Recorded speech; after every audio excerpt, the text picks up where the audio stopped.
bienvenue dans Vue de Russie, le magazine hebdomadaire qui analyse la propagande de Poutine sur fond de guerre en Ukraine avec Elena Voloshin. Bonsoir Elena. Bonsoir Stéphanie. Poutine qui semble davantage parler qu'agir, c'est en tout cas ce qu'a dit le sénateur américain Lindsey Graham. Il fait partie des 80 sénateurs qui plaident pour adopter un nouveau paquet de sanctions contre la Russie si elle ne fait pas davantage d'efforts pour parvenir à un accord de paix sur l'Ukraine.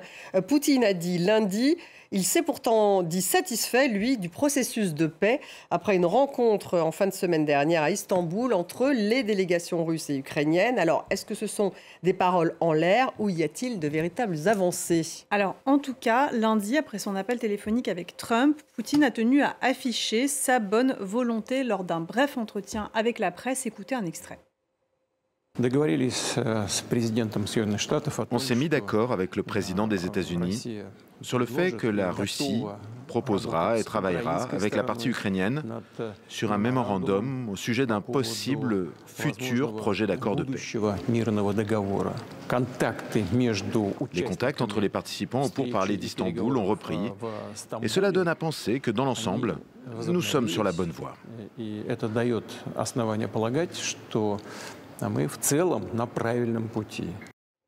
Un mémorandum au sujet d'un possible futur projet d'accord de paix. Le propos est vague, même si Poutine envoie ce message encourageant au président américain pressé de faire la paix. Eh bien, à destination de son auditoire à l'intérieur du pays, Poutine est resté égal à lui-même. Il a continué de traiter les Ukrainiens de nazis. Il l'a encore fait lors d'une rencontre avec de jeunes bénévoles russes dans la région de Koursk, au sud de la Russie. C'était au surlendemain de son appel avec Trump. Écoutez. Ce sont des gens avec une idéologie néo-nazie. Comment les appeler autrement? C'est ce qu'ils sont. Même au concours des idiots, ils finiraient deuxième. Pourquoi? Parce que ce sont des idiots. En faisant ce qu'ils font, ils montrent qui ils sont. La Russie qui n'entend donc pas relâcher la pression sur ses exigences. Oui, alors ce qu'on sait des conditions russes mises sur la table, c'est que la Russie veut que lui soient acquis les 4 territoires ukrainiens qu'elle a déclarés comme annexés en plus de la Crimée. Moscou exige aussi la démilitarisation de l'Ukraine et sa neutralité militaire, aucune alliance de bloc défensif. Autrement dit, la condition ultime en fait que Poutine n'exprime pas explicitement, mais qui est induite lorsqu'il martèle que les causes premières initiales du conflit doivent être éradiqué. Ce propos transparaît toujours. Il veut une destitution en fait de Volodymyr Zelensky au profit d'un pouvoir loyal à Kiev. Son porte-parole, Dmitri Peskov, l'a redit ce week-end à demi-mot. Écoutez. Pour nous, la question la plus importante et cruciale est de savoir qui, côté ukrainien, va signer ces accords de paix. C'est là la fameuse question de la légitimité de Zelensky en tant que président. Vladimir Poutine l'a évoqué plus d'une fois. Ce qu'on vient de voir est un extrait d'une émission d'actualité qui est diffusée le dimanche soir. Et c'était 2 jours après les pourparlers d'Istanbul. Oui, et la Russie ne renonce donc pour l'heure pas à ses buts de guerre, en tout cas pas officiellement. Selon la propagande russe, l'Ukraine aurait tout intérêt à accepter ces conditions de paix, la paix russe maintenant. Regardez un autre extrait de cette même émission sur la chaîne Rossiya 1. C'est l'émission la plus regardée par les Russes de la télévision russe. Regardez. Plus le temps passe, plus l'Ukraine est en mauvaise posture. En refusant aujourd'hui les propositions de la Russie, demain, elle peut perdre encore plus. Il y a 3 ans, l'Ukraine a été extirpée de la table des négociations par ses tuteurs occidentaux qui voulaient infliger une défaite stratégique à la Russie. La Russie a proposé de revenir au dialogue. Pour l'Ukraine, c'est une chance qu'il faut saisir maintenant. Avec le temps, les positions de l'Ukraine sur le champ de bataille ne vont qu'empirer. Et donc, les conditions des pourparlers n'iront pas en sa faveur. Alors en quoi ce propos est-il fallacieux ? Vous l'avez entendu, selon la Russie, c'est elle qui voudrait la paix et c'est à cause des Occidentaux que les premiers pourparlers au début de la guerre auraient échoué. En réalité, c'était parce que la Russie a poursuivi son offensive, ponctuée par des crimes de guerre qui ont été mis à jour pour saisir des territoires ukrainiens. Et c'est pour cela donc que les premiers pourparlers, il y a 3 ans, ont échoué. Mais la Russie, en marge de ses opérations militaires, elle réécrit l'histoire et précisément, c'est l'artisan de cette réécriture historique jusque dans les nouveaux manuels d'histoire qu'il a co-signé, Vladimir Medinsky, qui était à la tête de la délégation russe à Istanbul. À l'issue des pourparlers, il s'est de nouveau fendu d'un cours d'histoire à la télévision russe en prenant pour argument d'autorité nul autre que le dictateur soviétique Joseph Staline. Écoutez. L'histoire se répète de façon étonnante.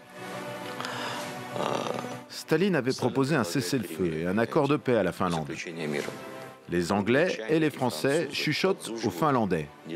Non, on ne peut pas faire la paix avec les Soviets. On va vous fournir de l'aide militaire. Faites la guerre avec les Russes jusqu'au dernier Finlandais. La guerre était inévitable, car les pourparlers de paix avec la Finlande n'ont apporté aucun résultat.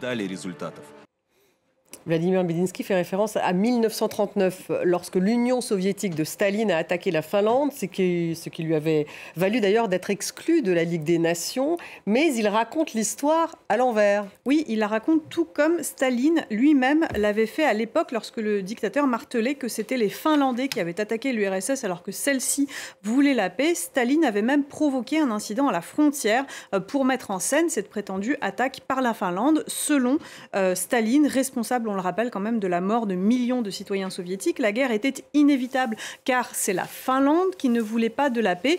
Il disait aussi, lorsque la guerre froide a commencé, que les Français et les Anglais prévoyaient d'utiliser l'Allemagne nazie comme une arme contre l'URSS pour envahir physiquement le pays en passant par la Finlande. Alors il y a une chose sur laquelle Vladimir Medinsky a bien raison, c'est que l'histoire se répète. Vladimir Poutine en fait a remis au goût du jour les mythes de Staline et il les réédite d'ailleurs pour ce qui est de l'Ukraine.